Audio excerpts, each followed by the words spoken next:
بسم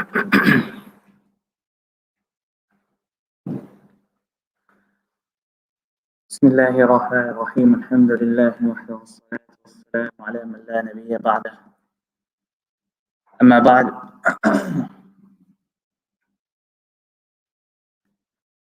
Respected brothers, sisters, and also listeners from home,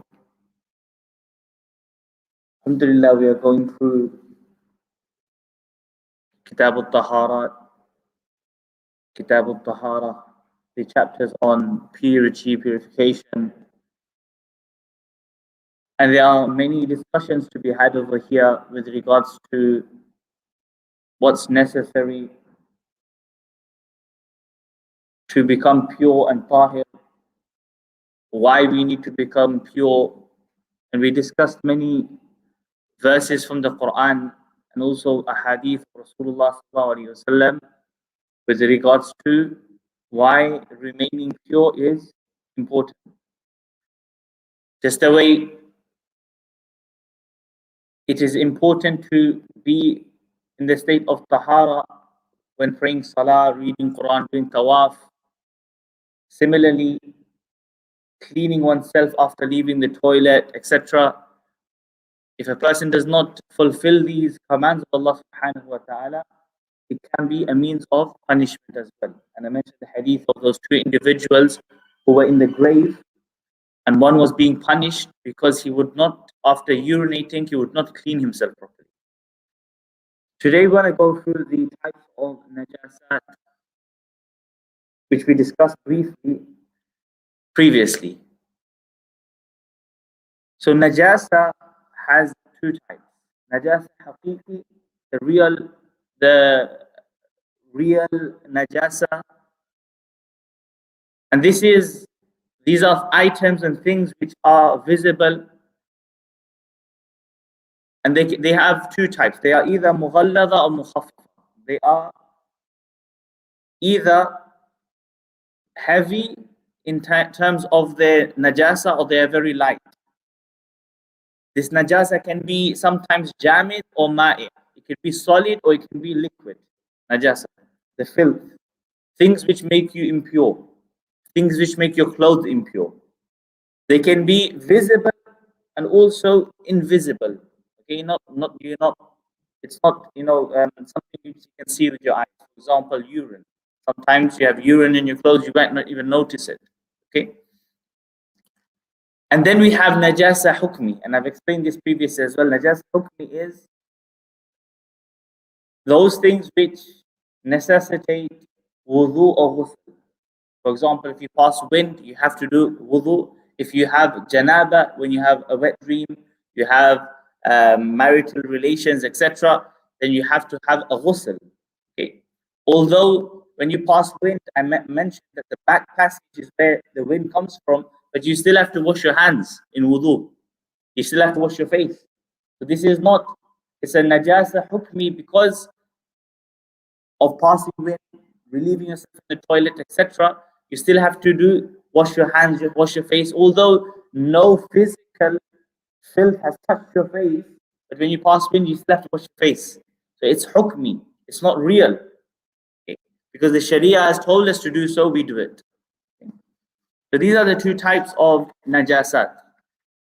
Now, according to the ulama, the four Imams, Imam Abu Hanifa, Imam Malik, Imam Ash-Shafi'i, Imam Ahmed bin Hanbal, they are, in terms of najasa haqiqi, there are certain things they all agree upon.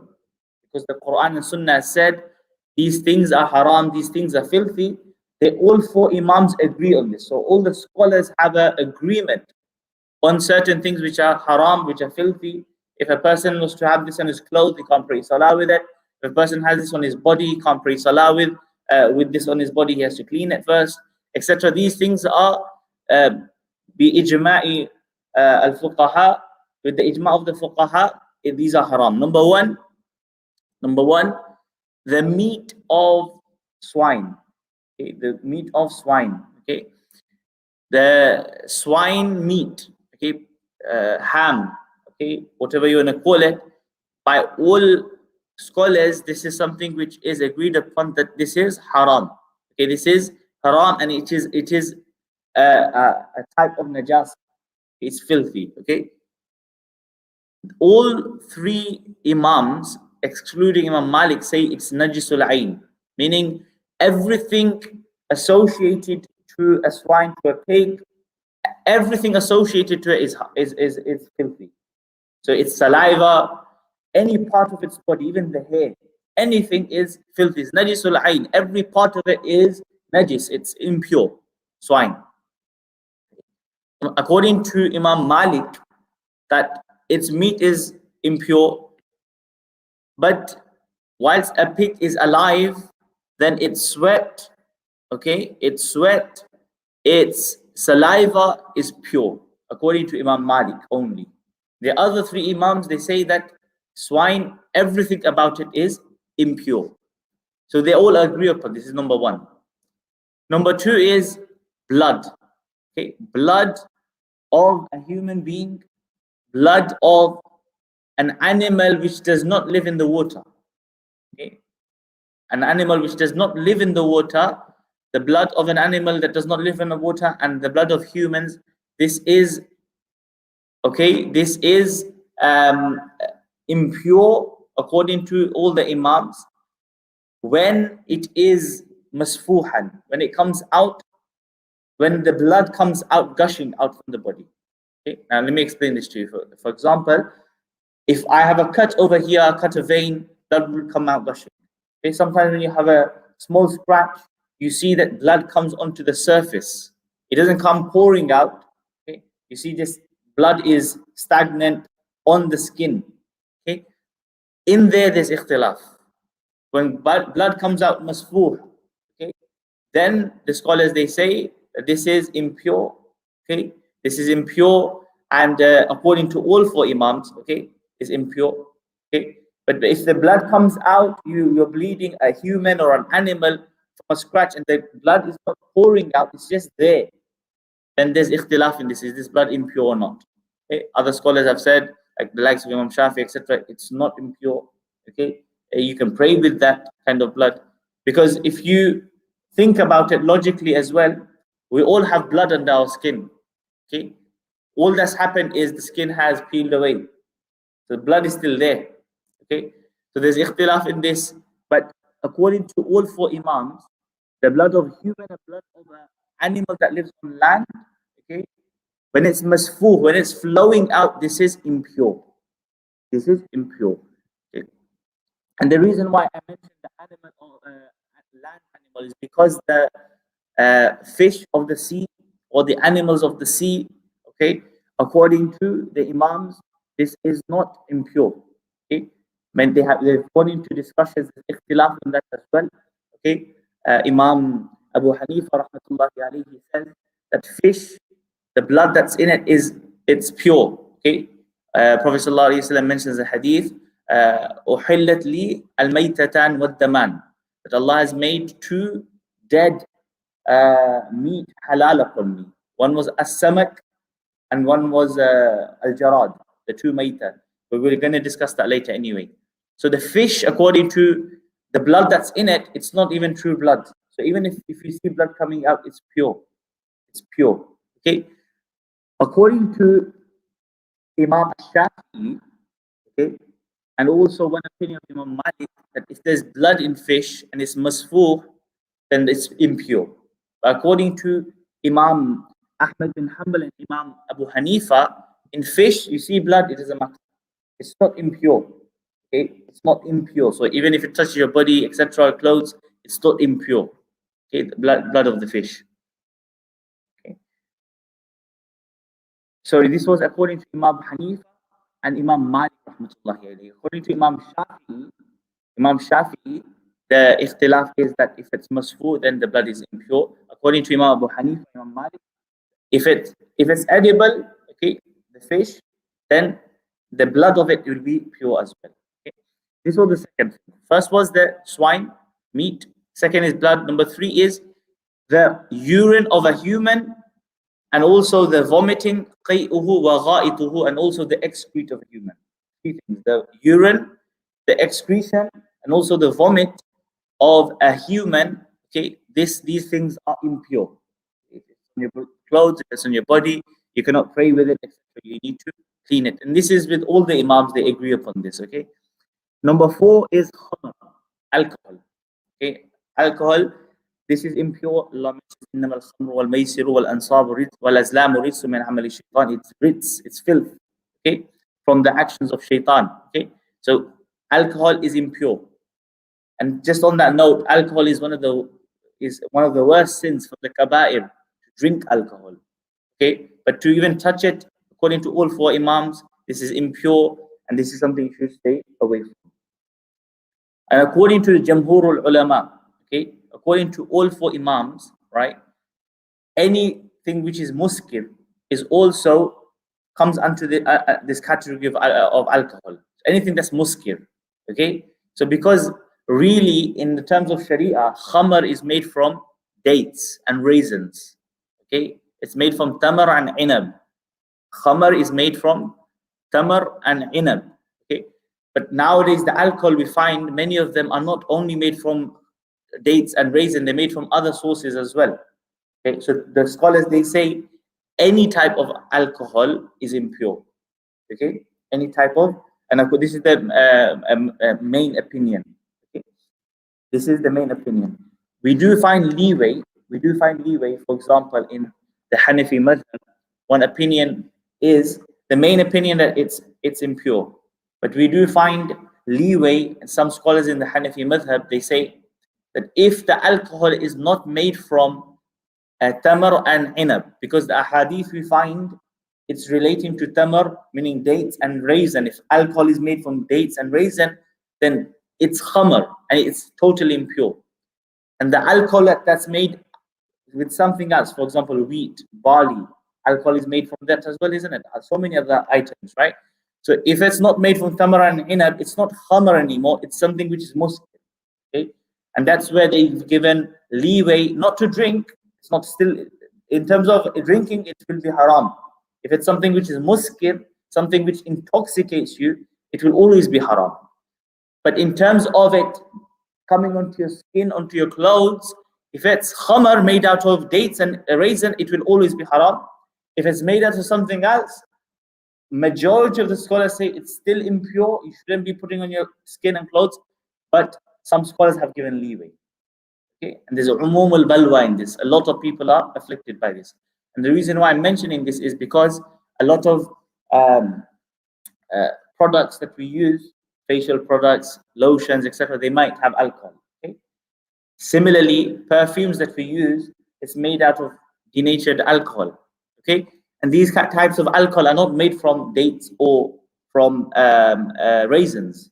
Okay, and you do need to do your research. When we purchase products ourselves, we actually email the company and ask them what type of alcohol is this made from. There's no harm in doing this, and they respond to you. They'll tell you it's made from synthetic alcohol. Synthetic alcohol, you're allowed to apply. You're not allowed to drink it, of course. Anything that is muskir, intoxicating, is haram. But in terms of applying, there is fatwa that you can, as long as it's not made of from khamr and inab, because that is from qat'i nusus made haram. Okay, synthetic alcohol, in terms of applying on your body, okay, there is leeway in this in some of the schools of thought. Not according to Imam Abu Hanifa, but one of his students. Okay, that's number 4. Number 5, okay, pus. Number 5 is pus. Okay, anyone that has pus on their body, anything like this, this is also impure. Pus that comes out of your body, this is damun fasid. It's corrupt blood that becomes pus. This is also bi ijma'il ulama, also impure and najis. Okay. Number 6, madhi and wadi and madhi and wadi. Okay. Madhi is before a person releases any sperm. When he is having relationships, then the first thing that comes out is the madhi. Okay, it's a liquid that comes. It's usually white as well, and it's very thin. Okay, this is also impure. And wadi is something which comes out of a person's, again, passage. Okay, front passage with bowl with the urine. And this is usually due to some illnesses. Okay, sometimes a person lifts something heavy and wadi comes out. Okay, so it's anything that comes from the front and back passage. Okay, ma kharaja min as-sabilayn, ma kharaja, whatever comes from the front and back, these are najis. Okay, it's impure. Anything that comes from the back or the front passage, then that is impure. Number 7 is لحم ميتة الحيوان غير المائي الذي له دم سائل. The meat of a dead animal, okay, the meat of a dead animal, okay, which is not from the animals of the ocean, it's not a fish, it's a land animal. الذي له دم سائل, it has flowing blood. Okay, you have animals or insects, okay, which live on the land, but they don't have damun sa'il. If you kill it, no blood will flow. There are some animals like this, okay, that they're so small, if you kill it, then no blood, you won't see any blood. Okay, so the ijma is that the meat of a dead animal, mayta is dead, not madbuh, dead animal, okay, which is not from the ocean, it's a land animal, and it has damun sa'il, it has flowing blood in it. Okay, that could be any animal like dog, cat, goat, anything. Okay, a goat is a land animal. It's died by itself. It's not been slaughtered. It's not mazbuh. Okay, it's not been slaughtered. It's dead. It's mayta. Okay, and it has damun sa'il. If you cut a goat, obviously you'll have blood flowing. Okay, so that the meat of this mayta animal is باتفاق الفقهاء haram. It's a najis. It's impure. Okay. With regards to the skin, okay, of an animal, etc., according to the Hanafi madhab, if you do the bagha, if you I'm forgetting the English word for it, when you take the skin out, they put salt on it and they leave it out on the sun, okay, and they let all the filth or the rutubat and all the blood or any excrete that was on the skin, they let that all go away. According to Imam Abu Hanifa rahmatullahi alayhi, the skin becomes pure even if it's a mayta. Okay, our Imams say that it's still impure. It's still impure because Allah subhanahu wa ta'ala has mentioned حُرِّمَتْ عَلَيْكُمُ الْمَيْتَةِ. Allah has made every mayta haram upon you. That's number 7. Number 8 is لُحُومُ الْحَيْوَانِ غَيْرِ الْمَأْكُولِ. The meat of haywan, animals, غَيْرِ الْمَأْكُولِ, that are not supposed to be eaten. Okay, any animal. Okay, وَأَلْبَانُهُ, and also the milk of any animal that is not supposed to be eaten. Okay, for example, a dog. A dog is not meant to be eaten. Okay, so the meat of a dog will also be haram. Any milk that is produced from the dog is also going to be haram. Similarly, any animal like this. Okay, and the reason why the milk will be haram is because milk is something which is made out of the meat. Okay, milk is something which is made out of the meat. That's number 8. Number 9 is الجزء المنفصل أو المقطوع من الحي في حال حياته. That when a individual, okay, whether that's an animal you can eat, an animal you can't eat, whilst it's alive, if one part, for example, you have a chicken, okay, a chicken, its leg falls off, okay, it had an accident, something happened, its leg fell off. Can you eat this chicken leg now? Okay. No, it's haram. Okay, whilst it's alive, if the leg falls off, you can't just cook it. Okay, if you done dhabah, you done the you done the shari'i dhabah of the animal, thereafter you cut it, it's fine. But whilst it's alive, if one body part falls out, that body part, that meat becomes haram. And this is something all the ulama, they agree upon. Okay, these were 9 things which all the 4 Imams agree upon. There are certain things which the scholars do not agree upon. Okay, one of them, and we'll discuss this inshallah. We'll discuss this tomorrow inshallah. But one thing I wanted to point out with is there are many things that the scholars, they do ikhtilaf upon. Okay, we have to follow one scholar. We can't keep moving around. Otherwise, we'll be having halal, haram all the time. Okay, and one thing I wanted to mention in today's discussion was, yes, this, that if there's a maita, there's a dead animal. Maita means a dead animal, something that's not been slaughtered. Maita is not a slaughtered animal. The biha is a slaughtered animal. Maita is a dead animal, meaning it died naturally, or it got run over, accident, whatever. It's a dead animal. It's not been slaughtered. Okay. Now, if there's certain parts of the maita, can that ever be halal? Okay, so maita is haram. Allah mentioned hurrimat alaykum al-maita. Maita is haram, a dead animal. Okay. Now, scholars, they say that parts of the body which have no blood flowing to it. For example, if goats have horns, hair, they have cotton. What is the ruling with regards to this? So the scholars, they say that it's tahira. All these things are tahir, they're pure.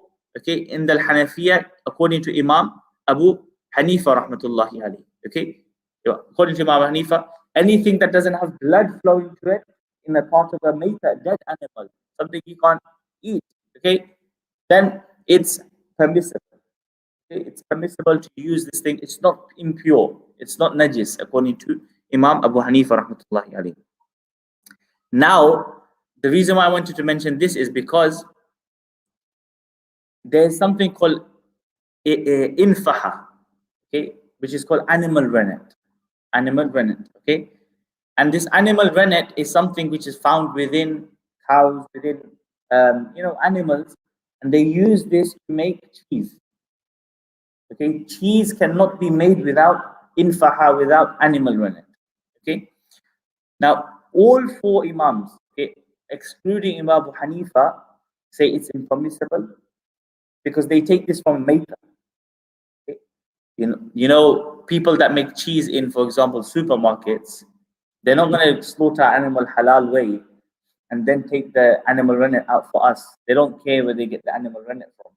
Okay, so most likely they take this animal rennet from either a maita or either from an animal they slaughtered, but in a ghair shari'i way, in a way that was not permissible in Sharia.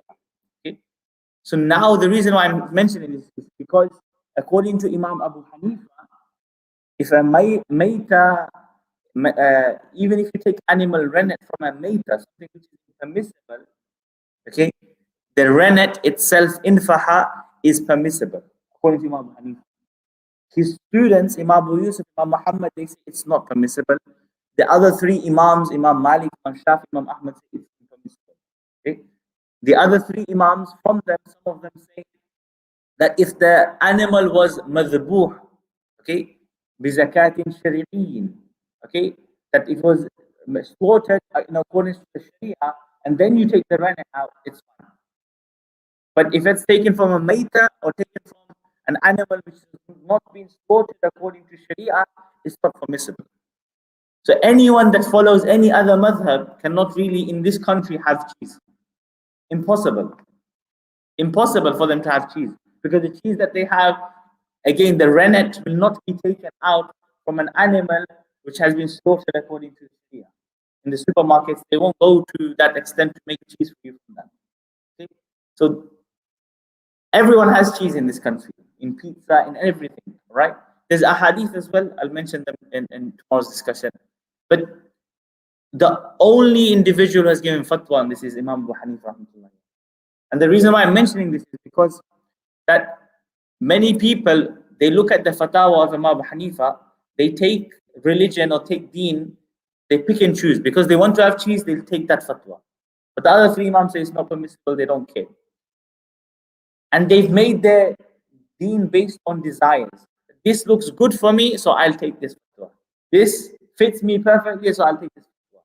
Okay? A few days ago, people came to asking me, in witr salah, why don't you do qunut jahran? But I do qunut sirran. I do it before the ruku and the third rakat, 3 rakats. And this is according to Imam Abu Hanifa. Imam Tahawi has written a whole book of ahadith, okay, compiling all the evidences of Imam Abu Hanifa and the madhab of the Hanafi fiqh.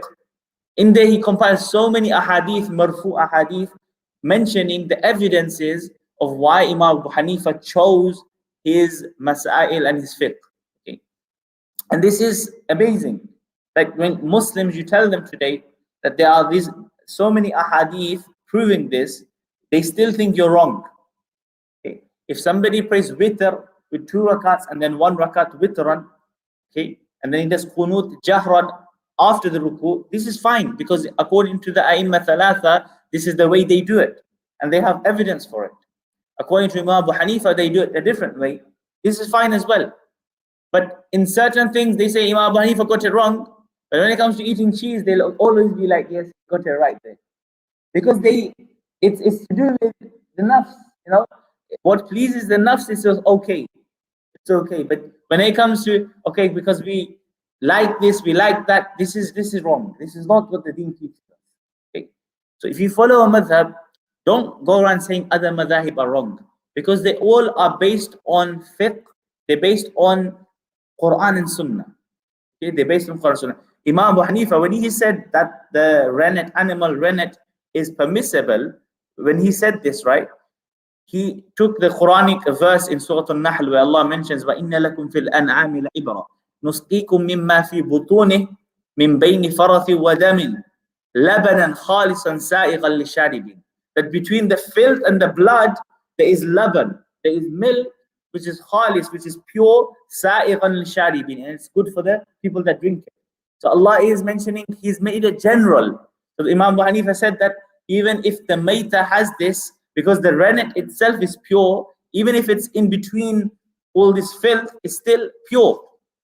Okay, he did this from Quranic ayah, a verse. But the other scholars said that no, because it passes through all this filth and najasa and rutubat and najis, all these filthy things, they said that no, it's impermissible. So they all have their evidences. Okay, but this is our deen. We have to take deen from the Quran and Sunnah through the understanding of the fuqaha. Okay, because they had a lot of understanding when it came to the Quran and Sunnah. They were huffaz of hadith. They memorized thousands of hadith. Okay, to ascribe to one fiqh, there's nothing wrong with this. Imam An-Nawawi was a hafiz of hadith. Okay? He's written so many books on hadith. Riyadh al-Salihin, Al-Adhkar. The best work you can find of Imam Nawawi was the Sharah he wrote for Sahih Muslim. Okay, he used to be known to be a Shafi'i. Imam An-Nawawi a-Shafi'i. He's Shafi'i. He's written Al-Majmu', the book on the fiqh of Imam Shafi'i rahmatullah. He was known. Imam Ibn Hajar Al-Haytami Al-Shafi'i. The name was added Al-Shafi'i. Okay? Ibn Rajab Al-Hanbali. They used to say, I'm Hanbali. They were big scholars. Okay? Imam Tahawi, when you go to Aqidah Tahawi is one of the best books you're going to read. Okay? He was Hanafi. He's written a whole book, okay, Sharh Ma'ani al-Athar, where he compiles all the ahadith to support the Hanafi fiqh. Okay, they were known to ascribe to a madhab. Nothing wrong with it. Okay, but Imam Shafi'i himself was a student of Imam Malik. Okay? Imam Ahmad was a student of Imam Shafi'i. They done ikhtilaf, but they didn't say he is wrong and I am right. This is where the balance has to be. Okay? So follow the Imams based on this Quran and Sunnah. There will always be evidence based on the Quran and Sunnah. Okay, but don't do ghulu or ta'assub in anyone. This is wrong. Okay, because we all are following the Quran and Sunnah, and Allah has kept it broad so that we can choose and pick. Allah has made it easy for us. Okay, Allah has made it easy, and this is where the scholars they give you the opinions so that you can understand your deen and you can practice it. Okay, so may Allah subhanahu wa ta'ala, this is knowledge. Fiqh is something amazing. The more you study, the more you go into detail, and the scholars spend their whole life studying this so that they can propagate it to us. May Allah subhanahu wa ta'ala reward the scholars for what they have done. Allah give us the ability to also learn the deen of Allah, learn the Quran and Sunnah so that we can practice upon it. Ameen ya Rabbil Alameen. Jazakumullah khairan. Assalamu alaikum. Any questions from anyone?